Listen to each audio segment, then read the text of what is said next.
Selamat pagi semuanya. Selamat Hari Kasih Sayang. Semuanya udah ping-ping. Nah, sekarang kelompoknya Eka akan sharing tentang masih nggak jauh-jauh juga dari love ya. Kasih sayang siapa coba? Ada yang bisa tebak? Kasih sayang ibu. Ibu yang akan melahirkan kita, yang mengandung kita, mengandung anaknya. Nanti hari ini kelompok ini kemarin kan kita udah belajar prenatal sama konsepsi prenatal. Nah, hari ini prenatalnya akan lebih didalami karena akan dibahas per trimester dari trimester 1, 2, 3. Oke, kita langsung aja silakan Eka dan teman-teman.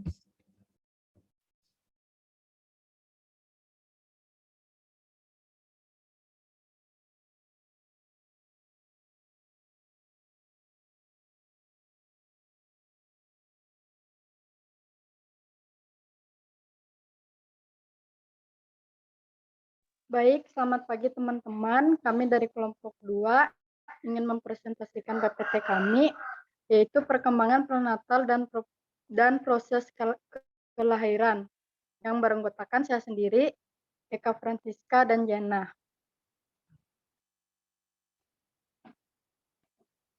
Lanjut, Jen.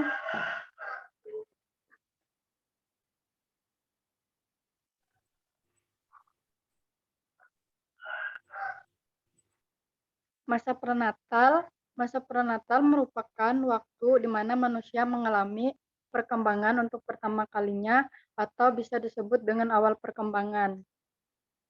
Selanjutnya,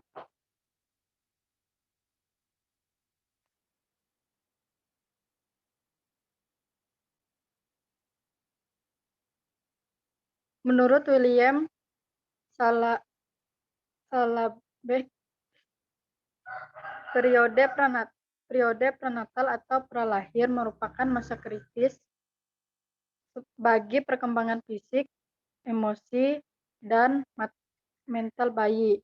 Ini adalah suatu tahap di mana kedekatan hubungan antara bayi dan orang tua mulai terbentuk dengan konsekuensi yang akan berdampak panjang, terutama berkaitan dengan kemampuan dan kecerdasan bayi dalam kandungan.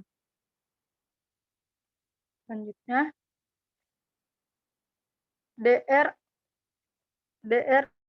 Aigosdorio, PSI, tahap perkembangan prenatal dan tahap pertumbuhan perkembangan calon makhluk hidup yang berada di dalam rahim calon seorang ibu, Elizabeth Behurlock. Tahap prenatal adalah tahap konsep atau pertumbuhan, tahap pembuahan sampai dengan tahap pertumbuhan dan perkembangan individu, yaitu pada saat pembuatan telur pada ibu dalam spermazoa pada ayah. Bila spermazoa pada laki-laki masuk ovum pada perempuan, terjadilah konsepsi atau pembuahan. Perkembangan pokok pada tahap ini adalah perkembangan fisiologis berupa pembentukan struktur tubuh. Tahap perkembangan prenatal, geminal, embrio, fatal. Teman-teman bisa lihat sendiri di situ. Selanjutnya,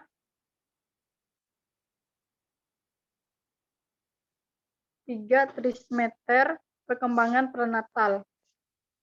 Perubahan minggu keempat, panjang kurang dari 0,5 cm, mulai terbentuk saraf tulang belakang, sistem saraf, sistem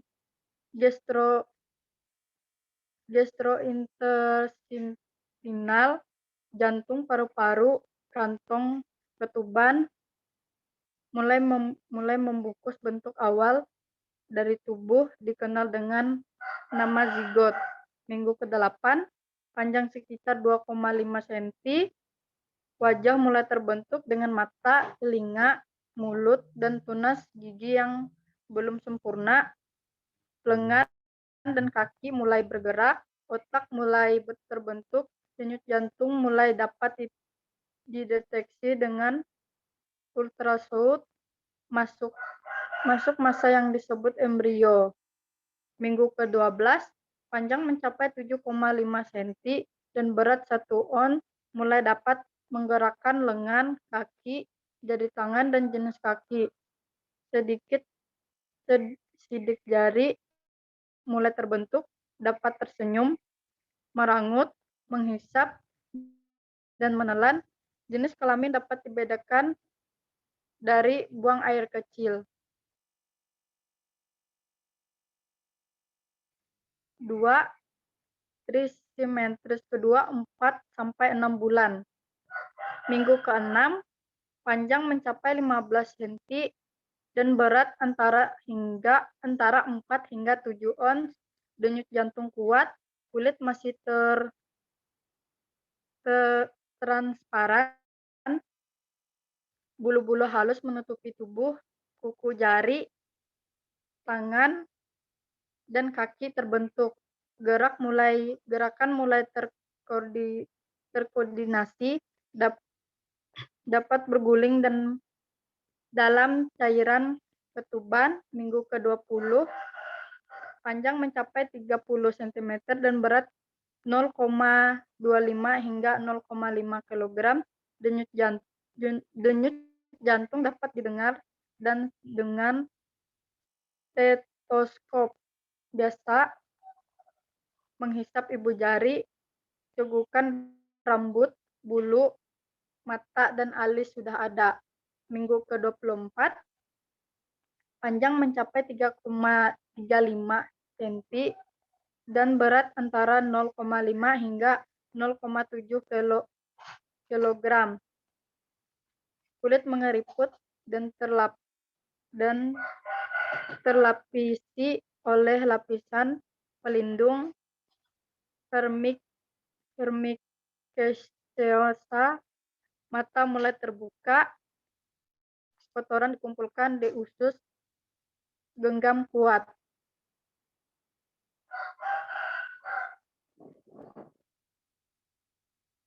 Selanjutnya,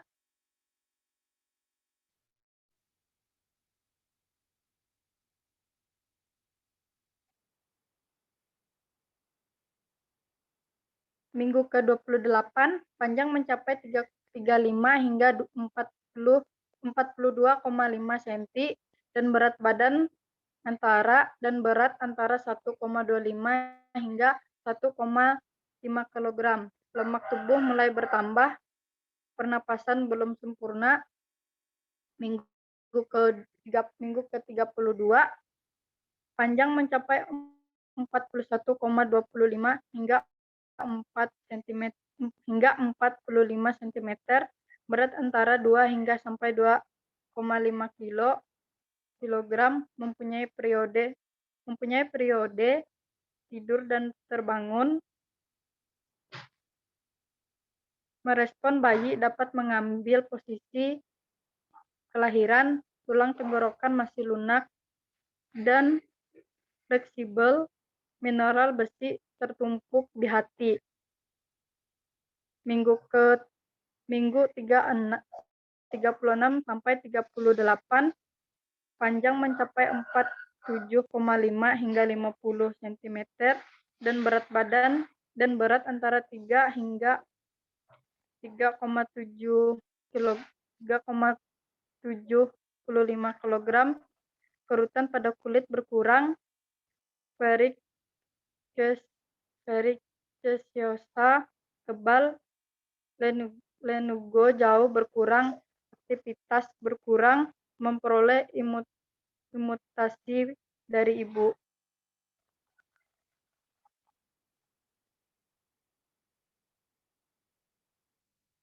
Selanjutnya dilanjutkan oleh Jenah.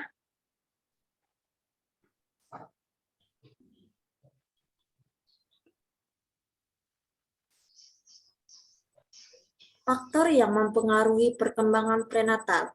Pada masa prenatal, terdapat beberapa faktor yang berpengaruh pada perkembangan janin. Faktor-faktor ini perlu diperhatikan agar janin berkembang dengan baik dan sempurna. Adapun faktor yang dapat mempengaruhi perkembangan janin diantaranya 1. Teratogen, 2. Faktor ibu, 3. Faktor ayah, 4. Lingkungan.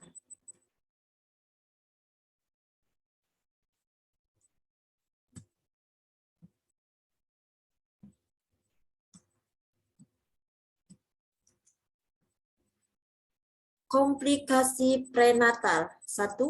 Kemandulan. Kemandulan terjadi apabila tidak terjadinya pembuahan setelah 1 tahun. Melakukan hubungan suami istri secara teratur, kemandulan dapat terjadi dari ayah maupun ibu. 2. Kehamilan berisiko tinggi. Beberapa ibu mengalami kehamilan berisiko tinggi ketika mengandung yang mengharuskan mereka bed rest atau perlu minum banyak obat penguat rahim. Hal ini dapat disebabkan karena faktor ibu maupun faktor janinnya, kehamilan 15 tahun ke bawah atau kehamilan di atas 35, berat ibu kurang dari 40 kilo atau obesitas, tinggi badan kurang dari 140 cm, riwayat komplikasi kehamilan sebelumnya, riwayat pendarahan, hamil dengan miom, hipertensi, kelainan jantung. 3. Hamil anggur.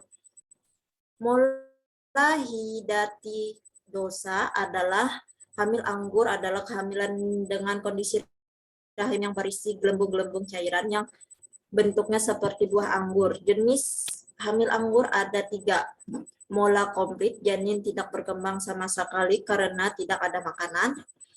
Mola parsial, janin sempat tumbuh tapi tidak sempurna, hanya segumpal daging tanpa tulang dan organ, dan janin tumbuh namun disertai jaringan mola. 4. Torch. Torch atau Toxoplasma rubella, Cytomegalovirus, Cytomegalovirus dan herpes.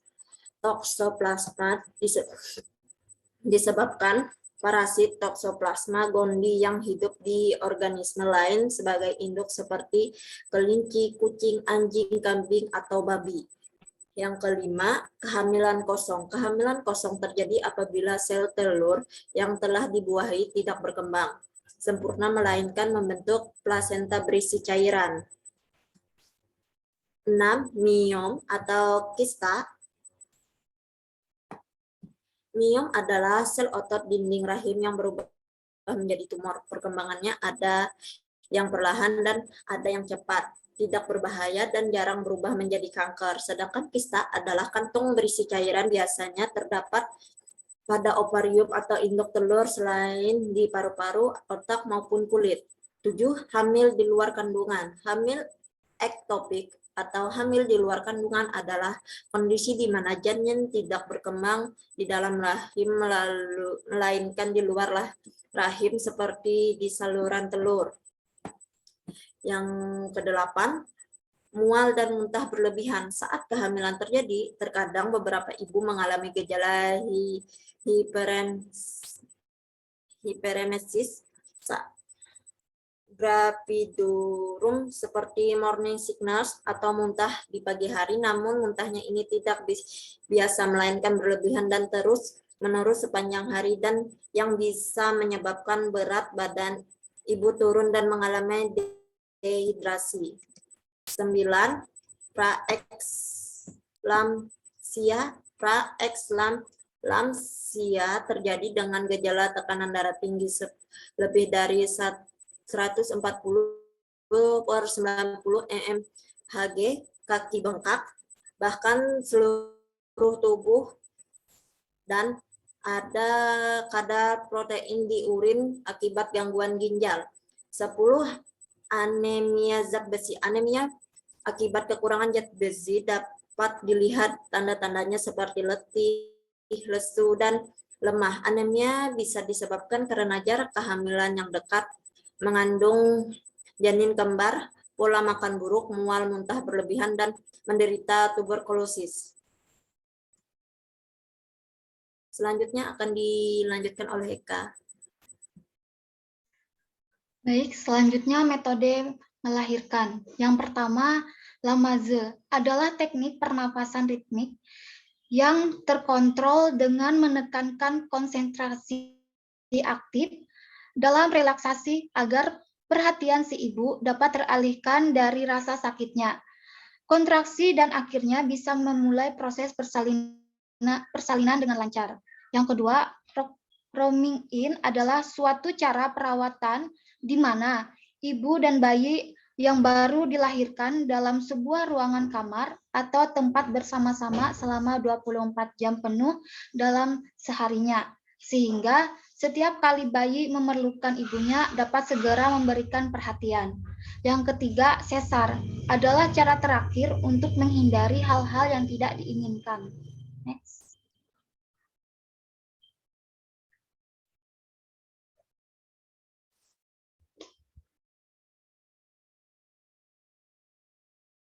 Next.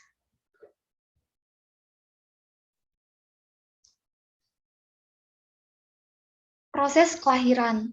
Pada proses kelahiran dapat kita lihat pada gambar di layar. Selanjutnya, tahap pertama.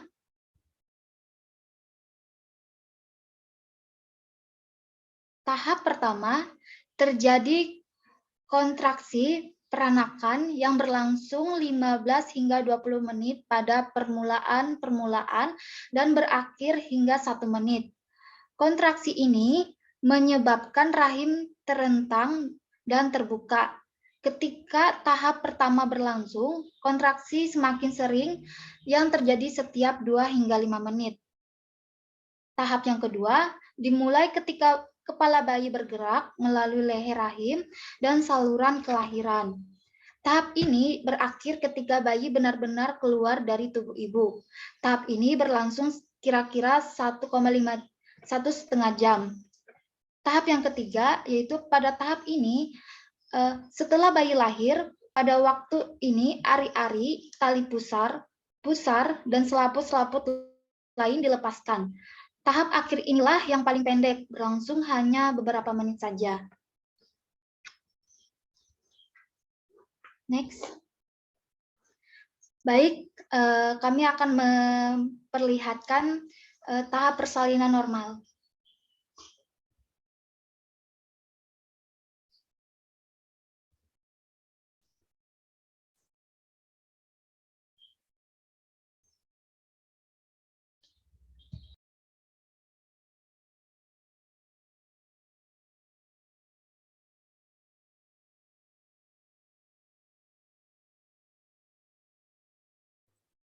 Apakah sudah terlihat?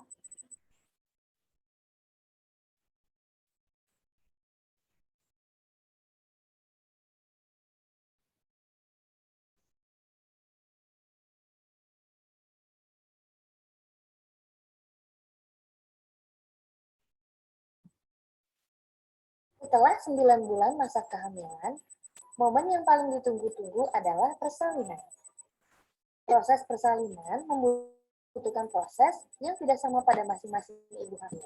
Ada yang persalinannya cepat, ada yang membutuhkan waktu lama. Namun secara umum, ada 4 tahap persalinan atau disebut juga dengan kala. Berikut ini tahapan persalinan normal yang moms harus tahu.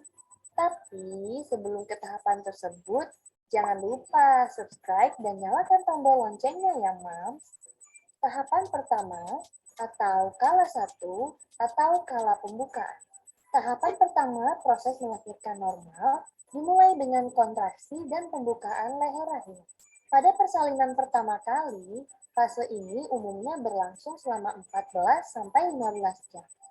Tetapi berbeda jika mom sudah pernah menjalani persalinan lebih dari 1 kali, biasanya akan berlangsung lebih cepat.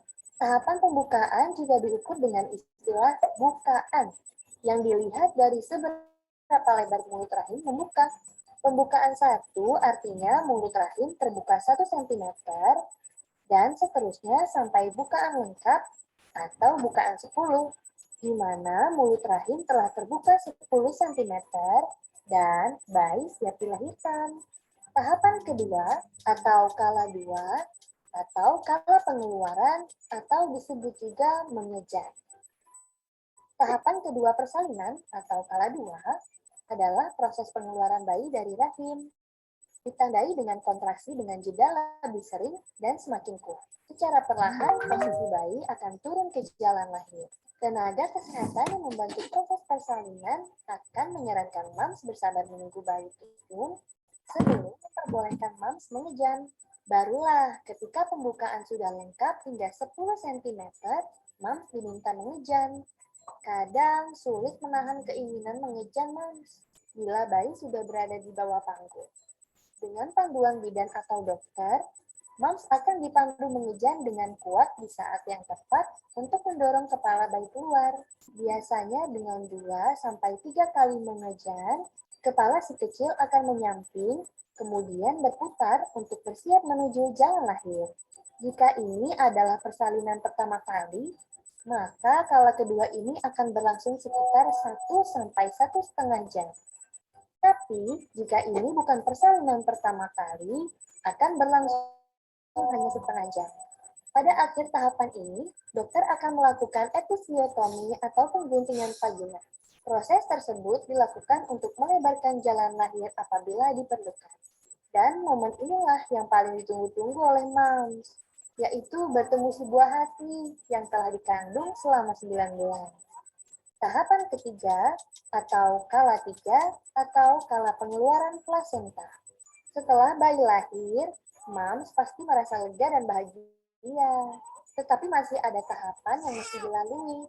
Setelah bayi lahir, plasenta atau ari-ari akan menyusul keluar selang 6-15 menit kemudian.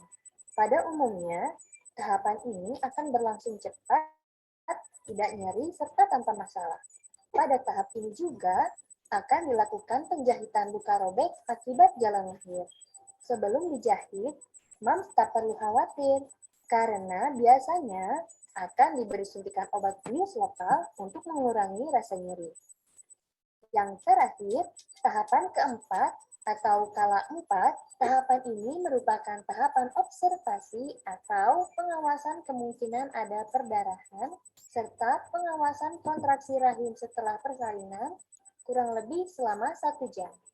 Pada tahap ini, plasenta atau ari-ari telah keluar dan tidak boleh ada perdarahan pada vagina. Kala keempat justru saat kritis bagi wanita yang memiliki risiko perdarahan pasca melahirkan. Jika semuanya aman, mams hanya perlu merawat luka di area vagina dengan menjaga kebersihannya. Itulah 4 tahap persalinan normal yang harus mams ketahui. Jadi, jangan khawatir dan takut lagi ya menghadapi persalinan normal.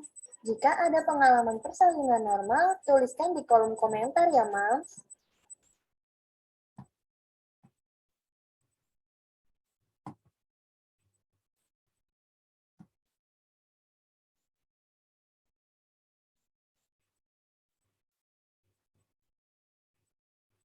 Ada satu lagi, Bu, videonya yang trimesternya.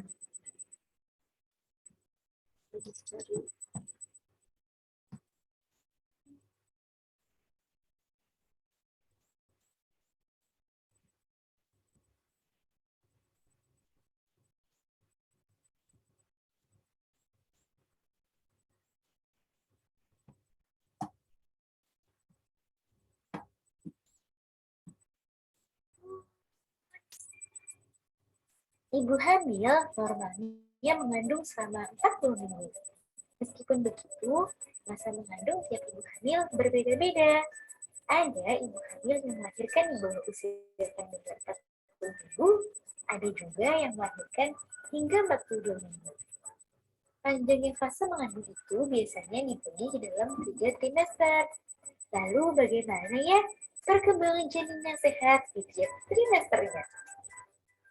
Yuk kita bahas, Bu.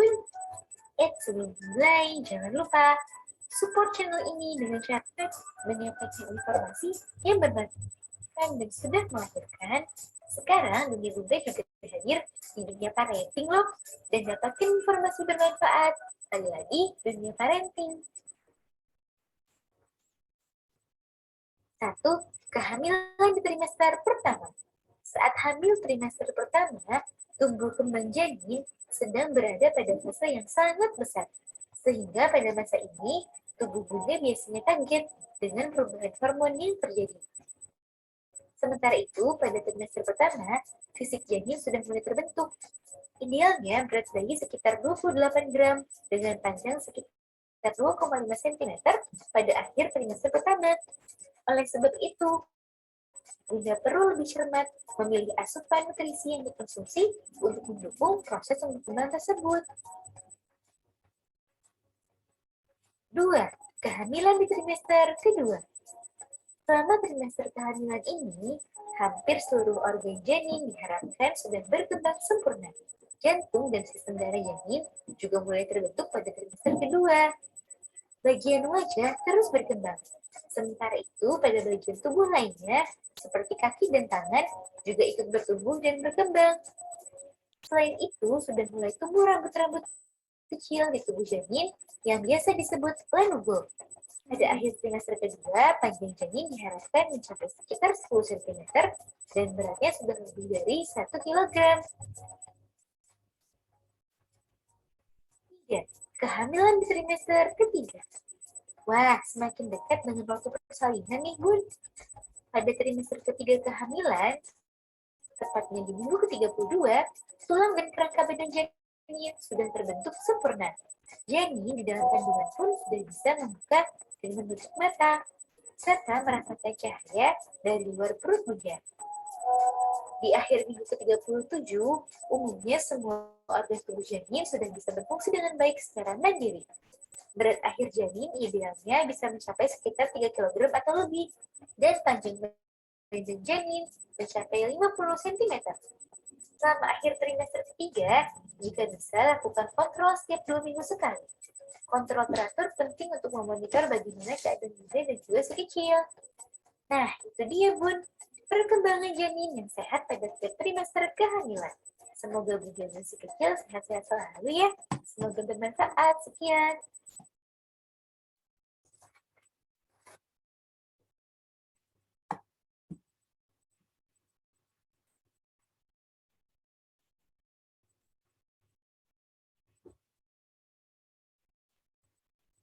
Sekian hasil presentasi yang dapat kami sampaikan. Apabila ada pertanyaan yang ingin teman-teman bertanya, dipersilakan.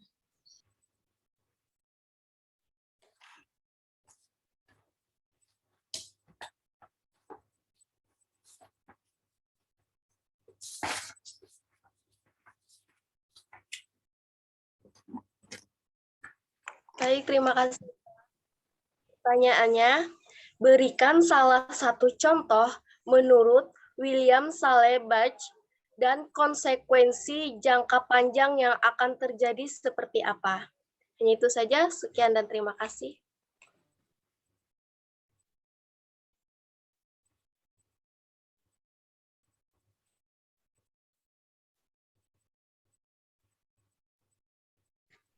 Perkenalkan, nama saya Jelvia, izin bertanya untuk kelompok Eka.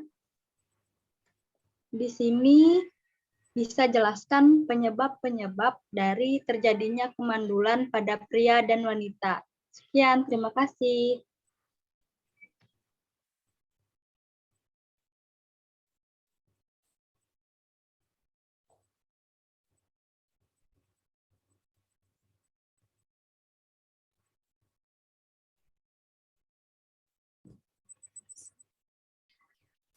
Izin menjawab pertanyaan dari Egidia. Jelaskan faktor dari poin pertama. Baik, di sini saya akan menjelaskan. Faktor yang mempengaruhi perkembangan prenatal tadi ada 4. Yang pertama, faktor teratogen, di mana unsur yang menyebabkan adanya kelainan pada kelahiran akibat dari proses kehamilan yang tidak optimal. Faktor yang kedua yaitu faktor ibu. Faktor ibu ini menjadi kunci utama yang sangat berpengaruh terhadap perkembangan janin, karena kondisi fisik dan psikis ibu harus dijaga agar janin berkembang dengan sempurna. Yang ketiga, faktor ayah. Faktor ayah juga berperan dalam perkembangan optimal janin. Perhatian dan kasih sayang seorang ayah kepada ibu akan membuat emosi ibu akan stabil, tenang, dan bahagia. Yang keempat, faktor lingkungan.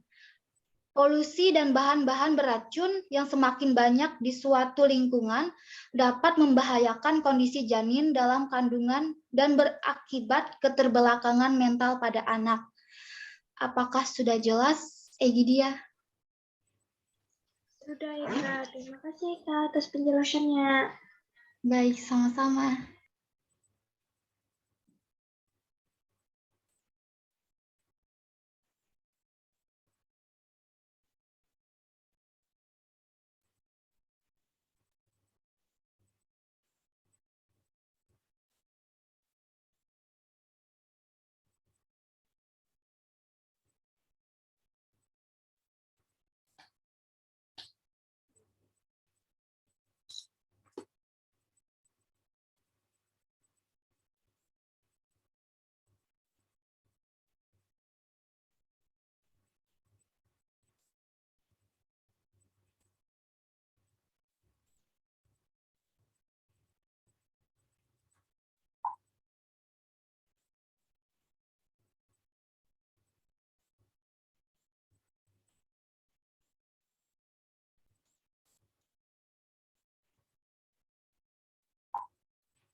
Hal-hal apa saja yang harus dihindari saat masa-masa prenatal?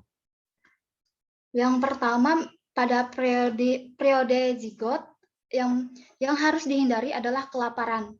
Zigot akan mati kelaparan apabila hanya sedikit kuning telur yang mempertahankan kehidupannya sampai zigot itu dapat menempel daripada utrin atau bila zigot terlalu lama tinggal di tuba Falopi. Yang kedua, kekurangannya persiapan urin platansi tidak dapat terjadi bila pada waktunya dinding utrin belum siap menerima zigot karena adanya ketidakseimbangan kelenjar. Yang ketiga, implantansi di tempat yang salah. Kalau zigot menjadi terikat pada jaringan troid yang kecil di dalam dinding utrin atau pada dinding tuba Falopi, zigot tidak mendapat makanan dan akan mati. Kalau pada periode embrio, yaitu akan terjadinya keguguran, misalnya jatuh, stres, kekurangan gizi, gangguan kelenjar, kekurangan vitamin, dan penyakit-penyakit berbahaya lainnya. Yang kedua, ketidakteraturan perkembangan malnutrisi ibu, kekurangan vitamin dan kelenjar, penggunaan obat-obat seperti alkohol, tembakau yang berlebihan, dan penyakit seperti diabetes, cacar, dan lain-lain. Sedangkan pada janin, seperti yang saya katakan tadi, adanya keguguran, di mana keguguran selalu memungkinkan terjadinya kehamilan bulan kelima. Waktu yang paling peka adalah periode periode datangnya haid secara normal. Ada dua sebab terjadinya keguguran, yaitu fisik dan psikis. Yang kedua, prematur. Janin yang beratnya kurang dari 2 pon dan 3 ons mempunyai kesempatan hidup yang lebih kecil daripada janin yang lebih berat, mempunyai kemungkinan lebih besar untuk mengalami perkembangan salah bentuk seperti panjang, berat badan, dan lain-lain. Apakah sudah jelas atau masih kurang jelas? Sangat jelas, Eka. Terima kasih. Baik, sama-sama. Bagi Jena dan Memi, apabila ingin membantu menjawab pertanyaan teman-teman, dipersilakan. Izin menjawab dari pertanyaan Desliani, berapa berat badan janin yang normal saat melahirkan? Ukuran panjang janin sekitar 16 sampai 4, cm dengan taksiran berat normal janin sekitar 300 gram. Demikian, Desliani, apakah jawabannya jelas atau kurang jelas? Baik, sudah jelas, Memi. Terima kasih. Sama-sama, Desliani.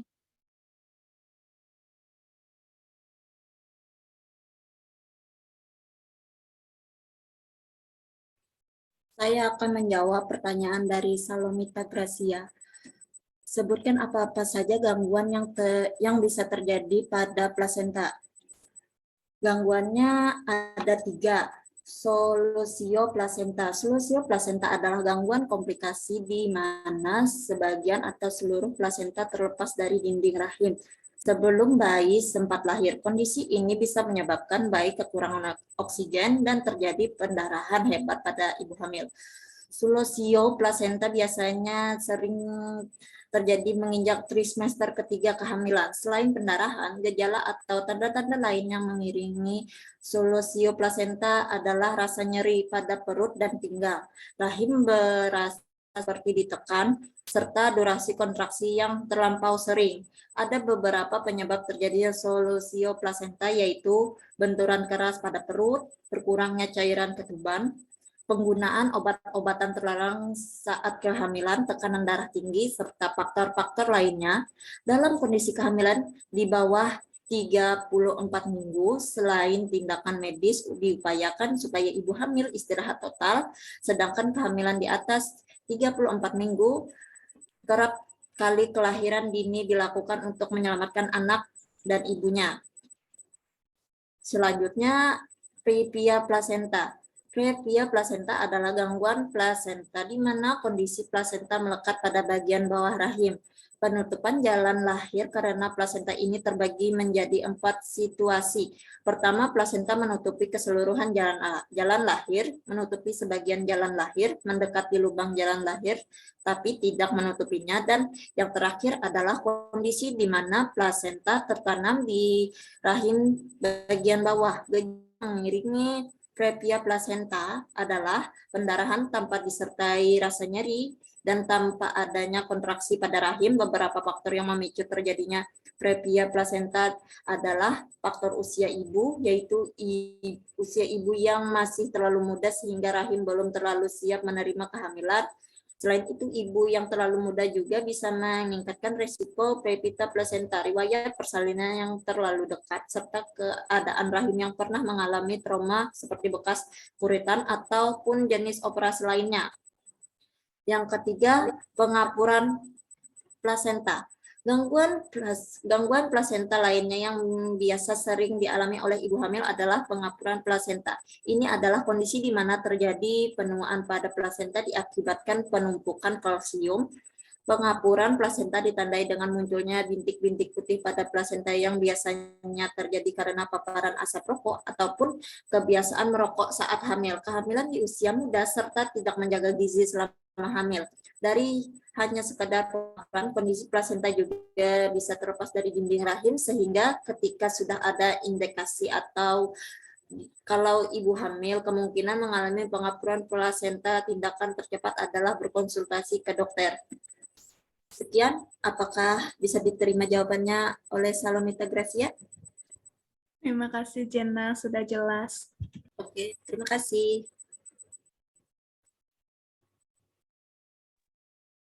Di sini saya akan menjawab pertanyaan dari Angela Ripani, mengapa lingkungan menjadi faktor yang dapat mempengaruhi masa prenatal. Seperti yang kita ketahui, pada saat hamil, Apalagi misalkan seorang ayah ini merokok, mungkin si ibu tidak merokok, namun asap rokok itu bisa membahayakan janin karena ibu menghisap udara yang tidak sehat.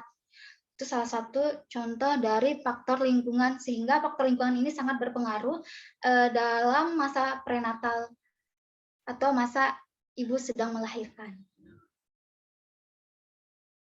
Selanjutnya, misalkan ibu tinggal di rumah, namun rumah tersebut tidak bersih. Itu pun sangat berpengaruh. Mengapa? Karena lingkungan itu memang sangat-sangat penting, sangat-sangat berpengaruh pada ibu. Misalkan ibu makanannya tidak bersih, itu sangat berpengaruh sehingga janin yang ada dalam perut ibu nantinya bisa mendapatkan penyakit, bisa saja terjadinya keguguran dan kelainan lainnya. Mungkin sekian dengan singkat yang dapat saya sampaikan. Apabila ada tambahan dari Jenna dan Memi, saya persilahkan. Dan apabila ada salah kata, saya mohon maaf. Dan untuk Angela, apakah sudah jelas atau perlu ditambahkan lagi? Sudah jelas, Eka. Terima kasih. Oke, thank you. Kita kasih applause buat Eka dan teman-teman. Silakan open cam. Nanti kalau masih ada pertanyaan yang belum terjawab atau ada pertanyaan yang masih pengen didiskusikan, nanti hari Rabu ya. Kita lanjut lagi. Kita presensi dulu. Semua udah hadir. Nanti pertanyaan silakan Komti dicatat ya. Oke, silakan presensi, boleh gaya bebas. Saya moto susah ya. Yang kalian yang enggak main silakan. Boleh serengi. Happy Valentine buat semuanya, meskipun sayang itu setiap hari ya. Terutama karena hari ini kita belajar tentang prenatal konsepsi. Jangan lupa yang ibunya di kampung, yang masih punya ibu, telepon ibunya. Video call ibunya, aku sayang ibu gitu ya. Kan nggak mungkin bilang sarangnya ibu-ibunya narai kamu, nggak ngerti ya. Atau kalau nggak ibunya gaul. Oke, kamu hari ini Valentine, I love you. Mami, tapi dia ya ini Septina, Septina, ntar dulu ya, ini masih perkembangan Septina, bentar. Bentar sayang, Mami mau put in waiting room dulu. Kelas lainnya udah pada masuk. Oke, yuk gaya bebas. 1. Tunggu. Yayan juga tak input di ini dulu ya, di put waiting room dulu. 1, 2, 3. Sekali lagi. 1, 2, 3. Oke, baiklah, udah pada datang nih. Yang kelas selanjutnya udah pada masuk tuh. Oke, sampai jumpa. Sehat selalu. Sarange. Valentine. Terima kasih, Bu.